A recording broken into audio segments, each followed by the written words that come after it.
How's it going, guys? Electron Man. Well, we're out here. We're going to do a little maintenance on the Cub Cadet. As you've seen on my other videos, purchased the Cub Cadet, I don't know, about a month and a half ago. Well, she's definitely up on hours. You're supposed to, I believe they said in the manual, like 5 or 6 hours, you're supposed to do a first oil change on it. Well, I went a little past that, but it's time to do an oil change on it. So we're going to go ahead and bring her in here. I'm kind of almost ashamed to show her. She's a little bit on the dirty side. As you can tell, I've been working the old girl, but she's doing a great job. No complaints, but I want to make sure she continues to run good. So we're going to do our little first service on it. I'm going to put it on my little lift here, which for those guys that were real observant, I have now switched my wheels around on the back. I actually had them upside down when I first put it together, but it worked the other way, but the right way is this way. So anyway, let me go ahead and get her up on the stand and let's do the first service. I'll check the blades, make sure they're tight and they're in good shape. We'll do an oil change on it and we'll get her back out working. I'll be right back. Okay, guys, we've got the hood off, which, by the way, if you look, you can see how that's designed. It's just got 2 pins on that part that's set on there, so you can just lift it straight off and just unplug the LED lights is all you got to do on that. But anyway, here's all the business end of what we need to do. Over here is your oil drain plug is right here. And of course your oil filter is right here. And as you can see, I put this catch underneath here. Now I've got it on a lift, so it makes it a little easier. It's kind of hard to catch the oil because it kind of got in an awkward place. It wants to go on the deck. Although they do provide you this tube, so I can put this tube in and I can aim it down so it'll go straight down into my catch can here. And we'll get the oil drained on it. That's the first thing we need to do. And then we'll pull the oil filter out. Hopefully I can zoom into that and I'm not too much in the way. But right here is your oil drain, and as you can see, I pull this cap off. This cap just sits under like this, so all I gotta do is pull this cap off of here. And I'm gonna put this drain tube on it that comes with the mower when you purchase it. And it'll slip right over the end of that right there. And that's just gonna help me direct it. And then all we gotta do is turn this and pull it out. And there she goes. Hopefully you're seeing that right there. If you are not. Anyway, she's draining oil right now. Well, let me see if I can. As you can see, here we are. We're draining the oil.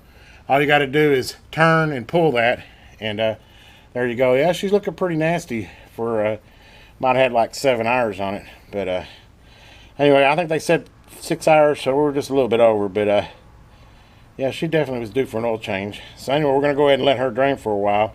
As you can see, at least this keeps it off the deck, and then I've got my little catch because I got the mower up and lift, which is actually a good thing because I was looking, it actually leans it to the back, which that's where the oil will go, so I should get a good drainage of all the oil out of it. We'll go ahead and get that drained, and the next thing we'll do is pull the oil filter, which is right here. Okay, guys, I tried moving it by hand, and this oil filter is a little tighter than by hand is going to work with. I don't know if the camera will stay here or not. Probably not. It's probably going to fall. But anyway, so I got my good old Harbor Freight oil pliers here. These usually work on just about everything. See if I can get her out with this. There we go. That's pretty tight. I usually don't put them that tight. But anyway, there we go. Just screw the old oil filter off of here. It's probably going to make a little bit of a mess, but you just can't avoid it. Try to make it as little as possible. I got a little catch can down there, so we caught most of it. And we dripped a little bit there. But for the most part, we didn't make too bad of a mess. Now, basically, all I do is pull the oil drain. I let it drain for about 30 minutes. I want to make sure to get it all out of there. And then all you got to do is push this back in and turn it. Put the little cap back on it. And voila. We're done with the draining of the oil. Now I need to go get my oil filter and the oil, and we'll get her oil followed back up, and then we'll check the air filter, check the tires, check the blades, kind of just go through the normal stuff you do on a basic maintenance. I'm going to go ahead and stop this and go get my oil and oil filter, and I'll be right back. Okay, guys, I know this is like overkill. Typically, I just buy normal motor oil and the cheapest oil filter I can find, but I really want this baby to last a long time, so it is a little bit more of an investment, probably about 3 times what I normally spend on a oil change on a mower, but I went ahead and bought the Kohler Brand Pro 300 hour. I don't know that I'd put 300 hours on the oil, but I'd definitely put maybe 100, 150 on it for sure. But I bought the specific kit for this motor. It's full synthetic oil. It's extended life with the extended filter. So, like I said, I just want this mower to last a little longer. I'll go ahead and provide a link below. I mean, I'm not sponsored by this in any way, but at least if you're interested in doing it the way I did, I'll show you where I got this. I actually picked it up off Amazon. It is, I think it's like $50. It's kind of pricey for an oil change, but if I'm not going to change it for 150 hours, that's like 2 seasons for me, or season and a half for sure. So, I mean, you know, I want this, you know, that motor ain't cheap. So, let's do it right. So, anyway, let me go ahead and get this box open here. I think I'll just put the camera. Good view of that. And let's go ahead and open this box and see what this golden honey is. There's the oil filter right there. Which it's a Kohler banded extended. It looks like it's got a little plastic cover over it. We'll put that on. And then I guess it's just 2 quarts of oil in it. But it's a full synthetic 10W50. And I believe that is pretty much the kit, yeah. Of course, oil and motor oil ain't cheap these days, so. Anyway, we're putting a new filter on. Hopefully you're getting a good view of that. I think you got a pretty good shot of it. When I put a new filter on, I always take a little bit of oil, which I've got a little bit left right here, and I just lightly put it on that little O-ring right there. It just seems to seal better, and it seems like whenever you go to take it off, it makes it a little easier to come off of there. So go ahead and get a little bit more on there. Like I said, just a real light little coat, as you can see. Then basically all I'm going to do is take it and screw it on there.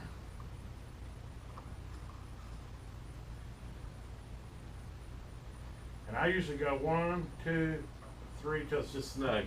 And that is more than sufficient for it. I mean, obviously I'll start to make sure, but I got it definitely snug. Basically I get it snug and then a quarter of a turn, I'd say. And then all we gotta do is put 2 quarts of oil in, and I'll probably go ahead and drop it down to put the oil in it so it's level. I'm guessing it holds 2 quarts. I think that's what they said it does. So we'll put like 1 quart and 2/3 or 3/4 in there and see where we're at on oil level, and then add as needed to get to full on the dipstick. I think I'm going to go ahead and hop underneath here right now and check the blades, which I don't know if you want to come underneath there with me or not, but I'll take you with me. Let's go ahead and get underneath there. We're just doing an inspection. Make sure everything looks good underneath. Get my light here.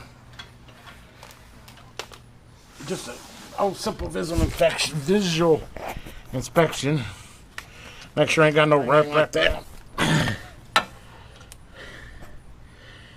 Yeah, she's definitely been used, but see over there? I need to get me a knife. That's why I always get underneath this inspector. Do you see that over there?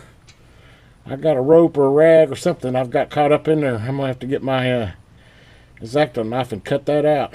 But that's why I always get underneath and inspect them. I don't know what I picked up. Almost looks like hose or rope or... Anyway, we're going to have to get that, but the blades look good. No major nicks or tears on them. Cutting edge still feels good. I'll go ahead and make sure they're all good and tight. Well, let me get that rope out from underneath there. Man. And I've been mowing and didn't even notice it. But yeah, we'll definitely get that cut out of there. And we'll go ahead and drop her down in oil, and then I'll show you how to check the air filter. Let me get a knife and get that cut out, and then I'll be back and show you on the top side what else we got to do. But like I said, it doesn't hurt to always get under these things and inspect them once in a while. Just like that, I would have never in a million years thought I had a piece of rope all wrapped up like that. And that can definitely create extra heat. It can be hard on the belt. It can cause a lot of problems. Anyway, let me go get that taken care of. I'm done. I made sure the blades are tight, inspected them, and look at that crud I pulled off of them from underneath that one. It looks like maybe wire conduit. I don't even know how it got there, but it's gone now. But I'm glad I got underneath there and inspected it. Anyway, let's go ahead and drop her back down now. We're done with the underneath side of it. Pull my pin here. I'm going to bring her back down here.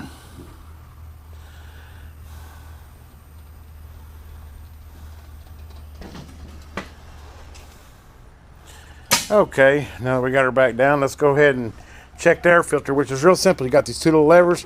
Pull it that way, pull it that way. Comes right off of there, and there's your air filter. Just got this little rubber or foam piece that could use a good blowing out. Air filter doesn't look too bad. Let's go ahead and pull her off. See if you can see light through it.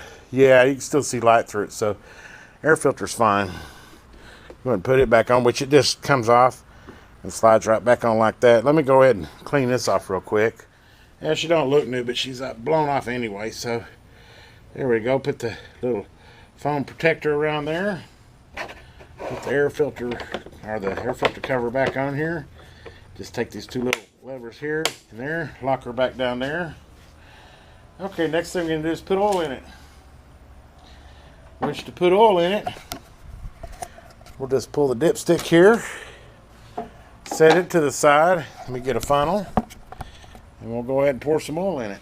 Okay, as you see here, I'm just going to put this funnel in here, set it down there. We're going to pour this liquid gold in there.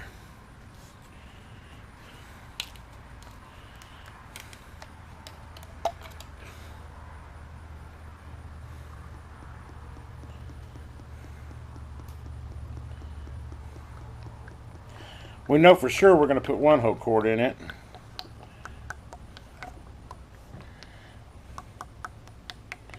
Liquid gold there. I'm figuring this cost me about $10 a quart. It is full synthetic 300-hour oil though, so.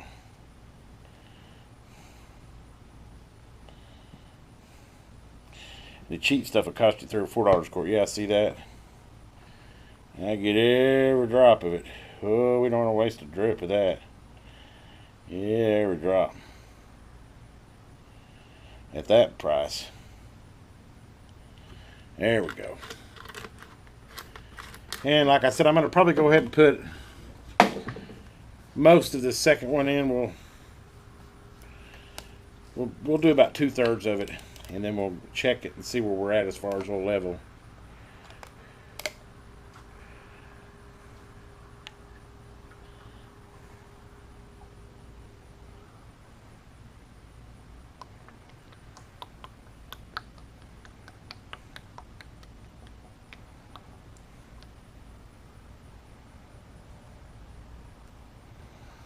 A little bit more. Okay, yeah, I'm leaving about a third there, maybe a quarter. Let's go ahead and take our funnel out. Get our dipstick, wipe it off. And then stick her down in there and see what we got as far as oil level.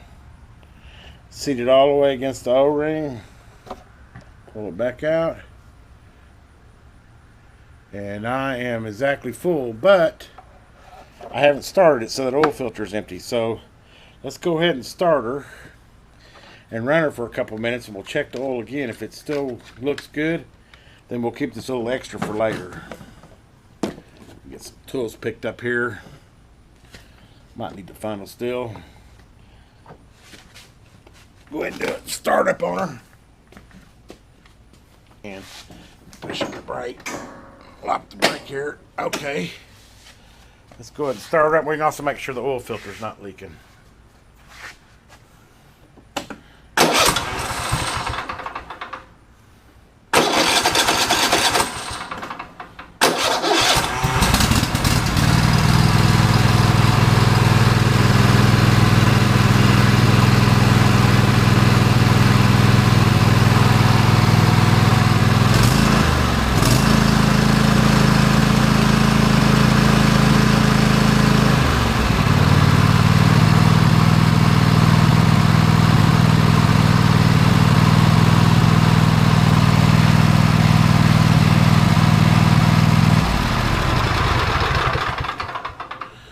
Okay, we'll let it set for a minute or two, and then we'll check the oil again, see where we're at on level, see if we need to add any more to it.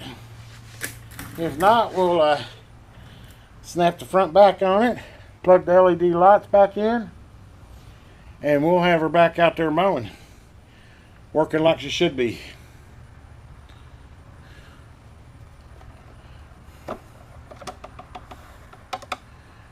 dipstick off here. Let's see how much difference that made after I started it. You always want to seat the dipstick all the way down. Let it set for a second, pull it out. And we're in between low and full. Actually, I don't know if you can see that or not, but we're right there. I think I call that good. I think you want it kind of in between the two, and I'm on the high side of in between two.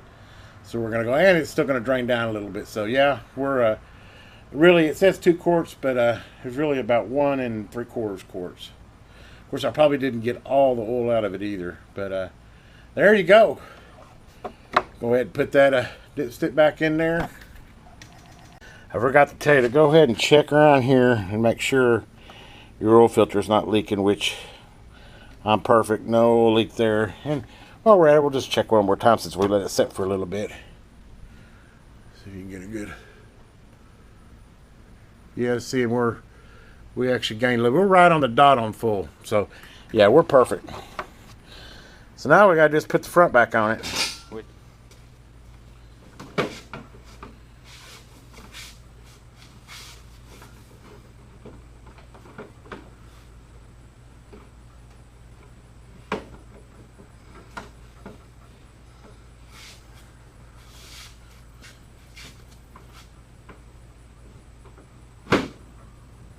There we go.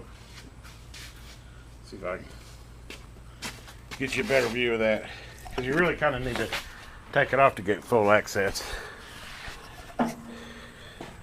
Yeah, see how they set in those little slots? You just get them back in the slots, and then I just need to plug the LED lights in right there, and we're done. There you go, folks, and that's how you service a LT-50 Cub Cadet for the first service. Hope you enjoyed this. Man, it's hot out here. I'm sweating, and it's 8:30 or 9 at night. We're in a real heat wave here in Oklahoma right now. It's still like 93 degrees and like 60% humidity. But anyway, guys, hopefully you enjoyed this. That's why I'm doing it at night, because it's a little cooler. And just for you guys, I didn't turn my shop fan on, and that would have helped a whole lot. Anyway, guys, have a great day. If you haven't already, please subscribe to my channel, give me a thumb up, and give me some comments. I'll be interested to see what you got to say.